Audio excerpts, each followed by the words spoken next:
10 years since Bardstown police officer Jason Ellis was killed in an ambush attack on his way home from work. 1 hour from now, a special memorial is planned for Bardstown, where we expect to hear from his family and fellow first responders, some of who were the first on scene right after Jason was killed. The young officer was shot and killed on May 25th, 2013. He had just signed off right around 2 a.m., taking his normal route home. But he didn't make it home. Instead, he was lured out of his cruiser to move purposely placed tree branches right off of an exit on the Bluegrass Parkway. While bending over, he was shot and killed. Ellis left behind a wife and kids. Bobby McSwine and photojournalist Elijah McKenzie spent the day in Bardstown talking to the community ahead of tonight's vigil. In just 1 hour, people in Bardstown will gather to pay respects to Officer Jason Ellis. People I spoke to say, though it's been 10 years, they still vividly remember the tragedy that fell upon this small town, and they hope he receives justice soon. The shock of a tragedy that shook a small town in Nelson County still lingers for some residents who remember what happened on May 25th, 2013. It was just kind of crazy, kind of realizing Bardstown's always been just one of those beautiful small towns. I couldn't believe it. I mean, it was just a shock, to even think anyone would do that. Bardstown police officer Jason Ellis was shot and killed in an ambush while clearing debris blocking exit ramp 34 off the Bluegrass Parkway. I still drive that ramp every once in a while when I'm going to work, and just driving through there, it's kind of an eerie feeling, just knowing what happened there. It's kind of somber to drive over that area. 10 years later, his murder remains unsolved, and the community still honors his memory. A local bank has displayed this photo for years. Ellis, a fallen hero. I think it shows a lot of respect to him and shows probably the character he was. I didn't know him as a person before, but heard a lot about him obviously since it all happened. But I think it kind of speaks volumes to him and the community as a whole. Betty Keaton went to church with Ellis's wife, Amy. She says the young couple had so much love left to give their children and to Bardstown. I'm just glad that they're not letting it go. I mean, this person needs to be caught. I mean, how are they ever going to have closure? Not knowing what's happened, and you're thinking, you just hope something like that doesn't happen again. While some have moved away and others are too young to know anything, those who do are glad Ellis's memory will live on. We'll have live coverage at the police department where the vigil will be held and the ceremony following at Chaplain Cemetery. For now in Bardstown, Bobby McSwine, WHAS 11 on your side. All right, Bobby, thank you. Tonight, Ellis's family will honor the officer at a memorial service. Bardstown Police is encouraging anyone who can to line up in convoy to the Chaplain Cemetery at 6 o'clock. Taking a closer look now at the other Nelson County cases. The FBI is investigating 3 cases from the area: Jason's case, Crystal Rogers, and Rogers' dad, Tommy Ballard. This year, we learned a new Commonwealth's attorney was appointed to all of those cases. Shane Young is now the special counsel. When we asked why they made the change, the office said they made administrative adjustments to streamline that investigation. Also today, the community in Scott County will gather for a candlelight vigil to honor the life and legacy of Deputy Caleb Conley. Deputy Conley died after police say Stephen Shing shot him during a traffic stop. At the vigil tonight, it will be on Main Street at North Hamilton. It starts at 8 o'clock and you are asked to bring your own candle. We have also been learning more about the funeral arrangements for the fallen deputy. The visitation will be on Wednesday, May 31st from 4 to 9 in the Scott County High School Gymnasium. His funeral will be on Thursday, June 1st at 11 o'clock at the same location.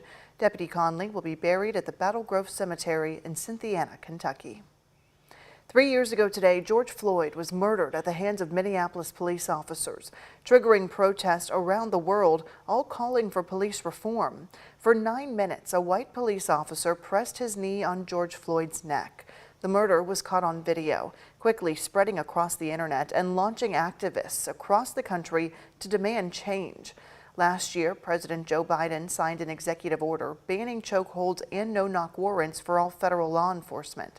Today, he called on Congress once again to pass lasting law enforcement reform at the state and local levels. And back here at home, Metro Police are asking for your help to find a car after the driver fled from a deadly hit and run in the Newburgh neighborhood. Right around 2:15 this morning, a woman was hit on Fern Valley Road and she died at the scene. If you know anything that can help police with this case, you can call the anonymous tip line at 574-LMPD.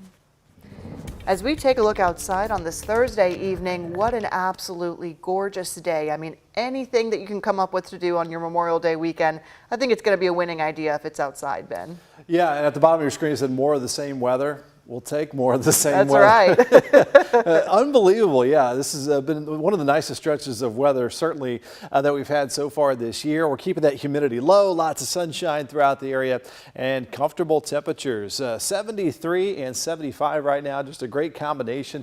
Humidity down to 31%, but a touch breezy with that airflow from the northeast to that wind gust at around 23. Live view here with our First Savings Bank cam with our UVille Health Camera Network, looking over Jeff Abbey Road on the river nearby with our storm team meteorologist Alden German live there. 72 room temperature. You can crack open the windows here. Not much AC needed in Corydon, Madison, Carrollton. We've got 73 in Elizabethtown, and Munfordville and Campbellsville checking in just a tad warmer at 74 degrees, and the same in Frankfort. And really not much happening over the eastern United States. Really quiet conditions will continue, and we'll see that here on Futurecast as well. Our temperatures will be falling into the 60s in a few hours as that sun angle drops and we get closer to sunset. And overnight low temperatures, I would say almost chilly, upper 40s and lower 50s for a brief time right around sunrise. We'll be back around 70 at lunchtime tomorrow, and then some upper 70s for tomorrow afternoon. Notice that flow continues from the northeast. That'll keep our humidity on the low side. So our forecast here, clear and cool, low temperature at 52 degrees, mostly sunny. Tomorrow, a temperature of 69 at lunchtime, and our high temperature at 78 degrees, which is just a couple below normal for this time of the year. Now, just for part of our holiday weekend, we'll have a small rain chance for parts of Kentucky, and we'll break that down in more detail coming up in just a few minutes. All right, Ben, thank you. Today, the Indiana Medical Licensing Board heard arguments on whether a doctor should lose her license for helping a 10-year-old from Ohio have an abortion. After speaking publicly about helping the child, the Indiana Attorney General claimed Dr. Caitlin Bernard broke state law. They say that she did not report the girl's abuse to Indiana and broke privacy laws when she talked about it. Part of the state's contention is that Dr. Bernard violated her patient's privacy in pursuit of a political agenda at the abortion rights rally.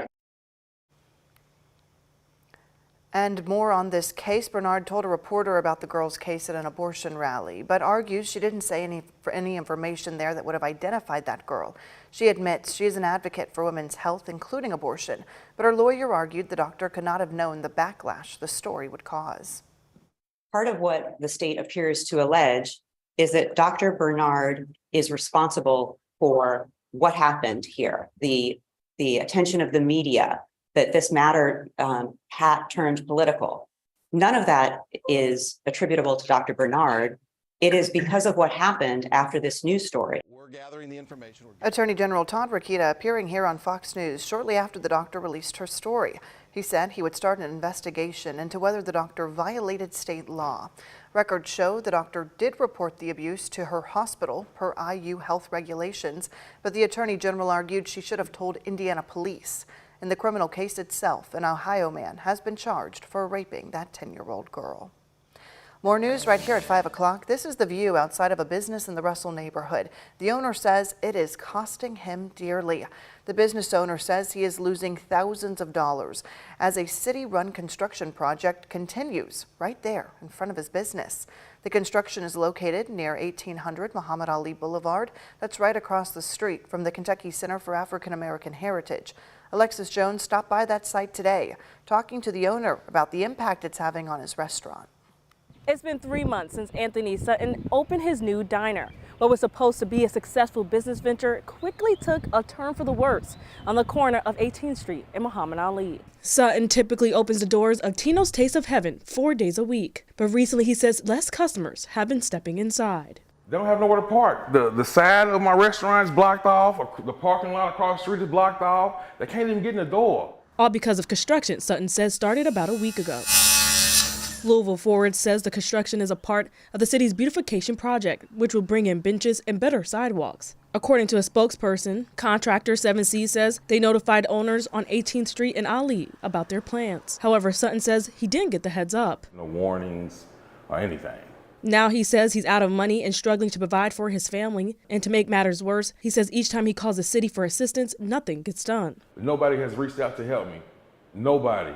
Other than, oh, well, we can help you rebuild your credit and you can get a loan. I shouldn't have to get no loan. I didn't do this on purpose. This was done to me. Spokesperson Caitlin Bowling says the city doesn't compensate businesses for loss of wages when it comes to construction. They are sure crews will be wrapped up from in front of the building by May 30th. But even then, Sutton prays he'll be able to get back to the neighborhood he loves. Just hope everything work out so I can hope back up and give everybody a taste of heaven.